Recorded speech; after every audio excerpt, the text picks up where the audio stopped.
Peu du commencement de l'histoire. Alors, on va pas parler de lanceurs, mais de l'histoire des fusées. Je suis très heureux de pouvoir compter sur Philippe Young, qui va vous parler des travaux de Louis Suzanne, qui est un pionnier des fusées, qui a développé un certain nombre de fusées à des fins militaires à Metz au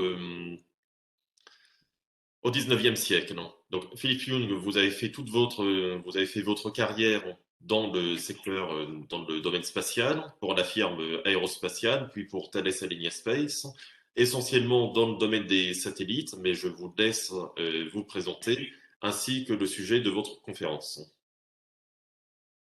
Bien, merci. Donc effectivement, il est très peu connu que la première fusée française, les premières fusées en France ont été en fait réalisées à Metz. Pendant très longtemps, on a cru que c'était Jeanne d'Arc lors du siège d'Orléans avec les frères Bureau qui avaient été lancés les premières fusées en France en 1428. Mais en fait, mon collègue, mon ami Jean-Jacques Serrat, qui est le grand expert de l'histoire de la fusée en France, a trouvé qu'il y avait déjà eu la fabrication de fusées en 1416 à Metz. Alors, juste un bref rappel, les fusées à l'époque, ça ressemble beaucoup aux fusées de feu d'artifice à l'heure actuelle. Donc, c'est en fait, il y a un cartouche qui contient de la poudre noire et qui est stabilisé par une baguette latérale. Alors, la poudre noire, en fait, c'est un mélange de salpêtre avec un peu de soufre et un peu de charbon. Alors, il va y avoir une étape très importante, c'est en 1794, lorsque l'école du génie, qui était située à Mézières, à Charleville-Mézières, va être envoyée à Metz.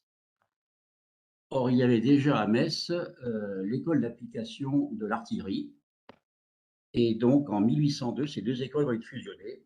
Et c'est un événement très important parce qu'en fait, ce qu'il faut réaliser, c'est qu'à l'époque, lorsqu'on était polytechnicien, il fallait après donc faire une école d'application. Et l'école d'application, c'était celle de Metz.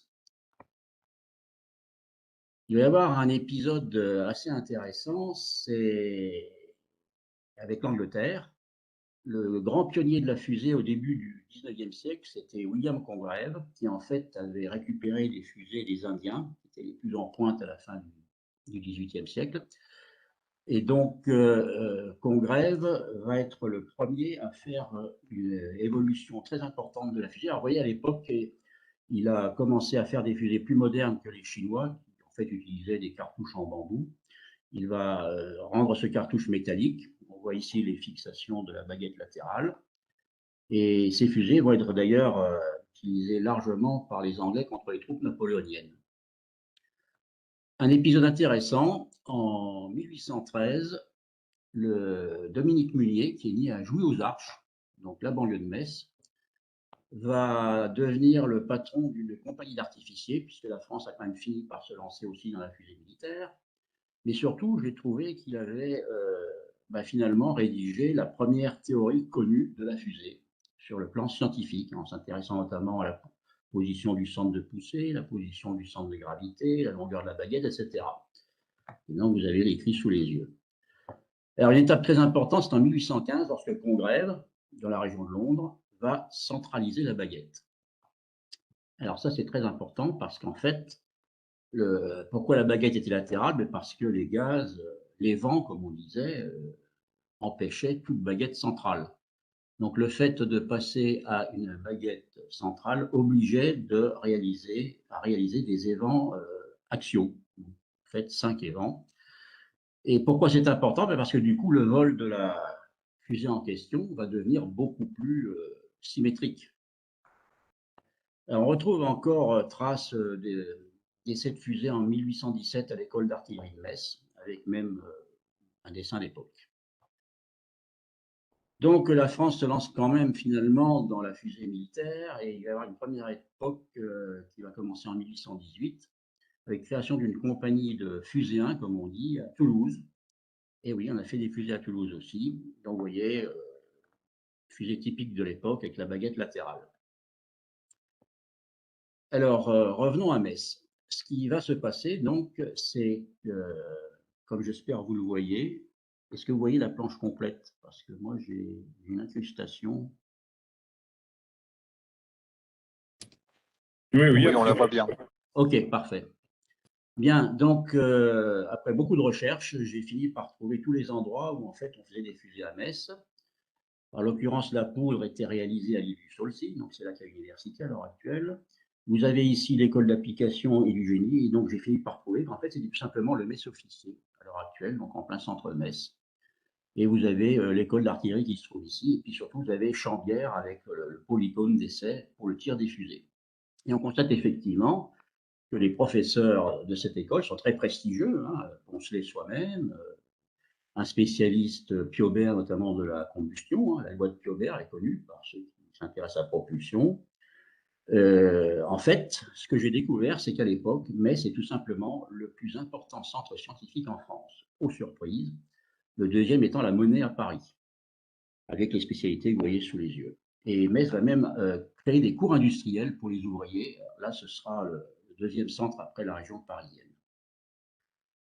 Voici donc l'endroit où on pouvait tirer les fusées, et vous avez ici, en 1824, la création de l'école centrale de pyrotechnie, laquelle existe toujours en un certain sens, puisqu'aujourd'hui c'est la caserne Cyril-Rivière du 2e régiment du génie. Nouvel épisode anglais. À l'époque, on parlait beaucoup de ce qu'on appelait le secret de la fusée. Ça fait un peu rire maintenant, mais il y a donc un disciple de Congrès qui s'appelait Bedford et qui, on ne sait pas trop pourquoi, s'est fait appeler Mowat, a été embauché à Vincennes, qui était un grand centre d'essais militaires à l'époque, et qui va proposer ses propres fusées et qui finalement va être transféré logiquement à l'école centrale de pyrotechnie de Metz. Alors voici la deuxième période qui commence en 1827, où la France, là aussi, modernise ses fusées, notamment avec, comme vous pouvez le voir ici, la baguette centrale. Alors, ici, je ne peux m'empêcher de faire allusion à un feu d'artifice qui a été tiré à Metz à l'occasion de la visite de Charles X. Et quand j'ai lu le document, écrit par Munier d'ailleurs, j'ai été extrêmement surpris de voir le niveau de très haute technologie de ces feux d'artifice. C'est tout à fait impressionnant, avec des essais de couleurs, des machines tournantes.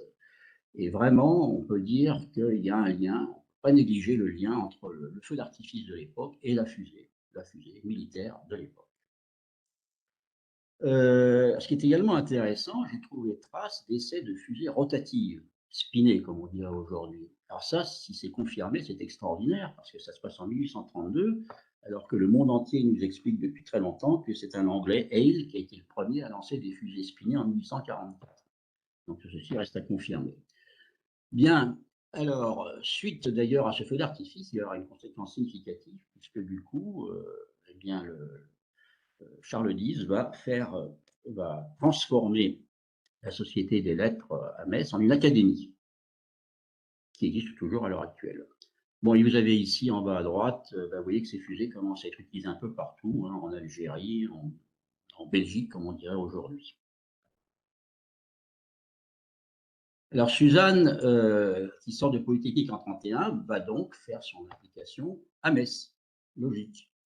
Et il va rédiger pas mal de choses, notamment un très intéressant document sur l'étude du coton poudre. Alors, le coton poudre, en fait, c'est un perfectionnement de la poudre noire, qui d'ailleurs va également faire l'objet d'une variante à Nancy, par Braconnier. Alors, comme Metz est devenu le grand centre en France, eh bien, ça veut dire que ça devient un centre technique. Et notamment, un autre Anglais va proposer des fusées, Wade, et ces fusées vont donc être essayées alors là, à l'affaire et comparées aux fusées de Metz. Il se révélera d'ailleurs que les fusées de Metz étaient en fait plus performantes. Alors pendant ce temps-là, notre ami Munier va être muté à Strasbourg. Et il va y avoir un gros débat qui va s'instaurer à l'époque en France, quid du canon ou de la fusée. Donc tout ceci va être étudié, vous avez le détail ici, par Metz bien sûr, qui est en fait l'expert en la matière. Alors la conclusion sera que la fusée est certes moins puissante que le canon, mais elle est beaucoup plus maniable. Alors il y a une étape intéressante. Je rappelle que le français de Borda a créé le système métrique en 1840, ce qui fait que les fusées, le calibre des fusées qu'on a jusqu'à présent en pouces, devient millimétrique. Métrique. Il va également y avoir des simulacres de siège à Metz, avec des épisodes intéressants. Il y a des fusées qui vont se perdre sur la ligne, quelquefois des blessés. Et puis, donc, nouvelle étape importante, enfin, une batterie spécialisée en matière de fusée va être créée. Il était temps, puisque les Anglais l'avaient fait depuis longtemps. Donc, vous avez ici le détail. Alors, Bedford, finalement, qui était très controversé à Metz, on va s'en débarrasser, si je puis dire, il va être envoyé à Vincennes. Et des essais intéressants vont également avoir lieu sur une fusée à empennage. Alors ça, c'est intéressant parce que ce serait une des premières fusées à empennage dans l'histoire de la fusée, hein. Donc qui remplacerait la baguette. Alors il va y avoir une grande controverse au sujet du coton poudre, coton-tige, utilisé notamment par les Autrichiens.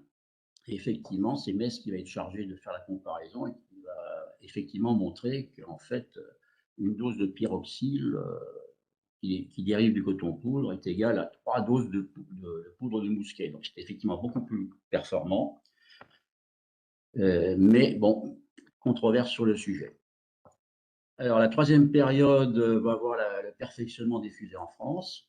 Et comme vous pouvez le noter, Suzanne devient commandant en 1850. Et effectivement, en 1852, il est muté à Metz et il devient le patron de l'école centrale de pyrotechnie. Et là, il va y avoir un changement radical de fonctionnement parce qu'en fait, aujourd'hui, on appellerait Suzanne un véritable chef de projet.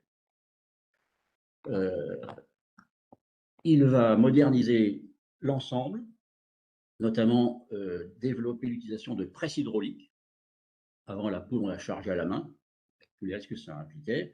L'utilisation de la presse permet évidemment de mettre plus de poudre dans la même cartouche. Il va industrialiser, comme on dirait aujourd'hui, la fusée, en la modernisant et en fait en créant ce qu'on appellerait aujourd'hui un véritable système d'armes cohérent avec le besoin. Il va naturellement être élu à l'Académie de Metz. Donc, parmi les essais comparatifs, il va y avoir à nouveau une controverse avec les fusées autrichiennes, qui étaient très légères et effectivement avec une poudre très efficace, hein, en utilisant le pyroxyle ou coton poudre. Mais la comparaison va montrer que, faite par Metz, hein, va montrer qu'elles sont en fait moins performantes. Donc, nouveau système d'armes en service en 1854, je passe les détails. Mais surtout, ce qui est important, c'est qu'on arrive au moment de la guerre de Crimée. Et là, il y a un gros problème pour les troupes françaises parce que les bateaux ne peuvent pas atteindre le fond de la rade avec ni les canons ni les fusées de l'époque. Et donc Napoléon III va demander à Suzanne une fusée qui ait une portée d'au moins 5 km. Et le résultat ne va pas se faire attendre. Record du monde, ce seront les fusées les plus performantes de l'histoire de l'époque. 7 km de portée. Et elles vont être très largement utilisées pendant la guerre de Crimée. Donc là, on a pas mal de documents. Des commandes énormes, vous voyez, 24 000 fusées commandées, 22 presses, 50 par jour. Même les Anglais vont en acheter. Et les résultats vont effectivement être tout à fait extraordinaires. Même le patron chez du côté russe va avoir une fusée arriver dans son bureau. Il va y avoir des explosions massives de munitions. Alors, si une fusée comme ça tombe sur un dépôt de munitions, ça fait mal. Il y a eu pas mal de morts, de blessés. Donc, ça a été vraiment décisif, notamment lors de la bataille de Tratkir. Hein. Les fusées ont effectivement effrayé les chevaux, entre autres, ce qui n'est pas inutile à l'époque. Ça a permis de préparer également l'attaque de la prise de la tour de Malakoff. Et voilà. Et donc, le bilan, vous l'avez sous les yeux, avec le total de fusées lancées, c'est considérable. La conclusion était que la fusée avait été très utile. Et en l'occurrence, on aurait bien aimé en avoir plus. Et du coup, la batterie a défilé lors du défilé de la victoire. Alors en 1855, à Metz, on continue à travailler, il faudra perfectionner la fusée, les azimuts, d'où le système de 1856, avec 3 calibres, 6, 9 et 12 cm.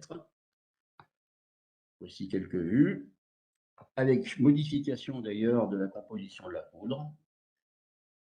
Une photo, on commence à avoir des photos, et la batterie va être en fait utilisée. Les fusées de Metz vont être tirées dans le monde entier, puisque vous voyez, non seulement l'Algérie, le Maroc, mais il y a aussi le Sénégal, alors là, ce sont les fusées de la marine, et la Chine aussi, très largement utilisée en Chine.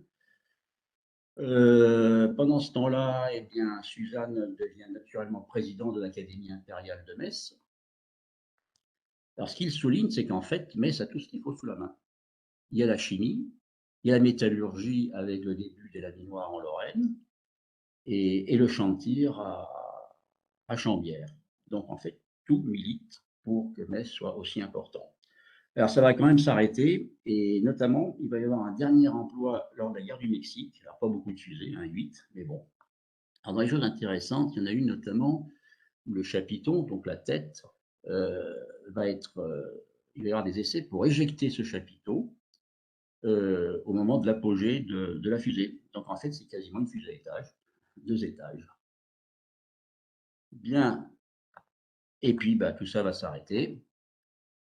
Alors souvent, ça a été en fait une course entre le canon et la fusée. Chacun prend l'avantage. Alors l'avantage de la fusée en Algérie notamment, c'est que dans les montagnes, il n'y a que la fusée qui peut être utilisée, parce qu'on ne peut pas transporter les canons dans les montagnes. Hein. Impossible. Alors Suzanne va écrire pas mal de documents intéressants, notamment des documents très intéressants sur l'histoire de la poudre, l'histoire des fusées de guerre. Il va devenir directeur de l'artillerie, général de brigade, grand officier de la Légion d'honneur. Il va finir général de division.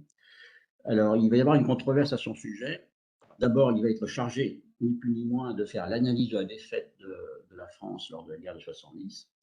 Et puis ensuite, on va lui reprocher également de n'avoir jamais été combattant. Bien, et il va beaucoup écrire, vous voyez, il va écrire l'histoire de l'artillerie, de la cavalerie et de l'infanterie. Et tout ceci s'arrête en 1870, bah, vous devinez pourquoi. Hein. L'Alsace-Lorraine, du moins l'Alsace-Moselle, devient allemande. Et donc tout ça part à Bourges. Et ça, c'est intéressant parce qu'aujourd'hui, où sont fabriqués les petits missiles ex-aérospatial, les Gidans, les Exocet, maintenant Airbus, ben, ils sont fabriqués à Bourges. Vous voyez, il y a véritablement un continuum. Alors, je suis passé un peu vite sur une diapo précédente. Si vous avez bien lu, vous avez vu que tout le monde s'est posé la question en 1818 de quoi faire des fusées de Toulouse. Et je suis tombé sur un document extraordinaire en d'aménagement du territoire qui dit qu'il n'y avait aucun avenir pour la fusée à Toulouse et qu'il fallait les envoyer à Metz. Bien, et donc là, vous avez une photo des fusées stockées à Bourges. Et ce qui est triste, c'est que non seulement la fusée va être arrêtée, bon, parce qu'effectivement, ça s'arrêtera dans le monde entier, en fait. Je pense que Metz était probablement le plus grand centre de fusées au monde. Je n'ai pas trouvé le plus important dans la deuxième moitié du 19e siècle. Et puis, donc, non seulement ça va s'arrêter, mais en plus, Bourges va détruire beaucoup de ses fusées.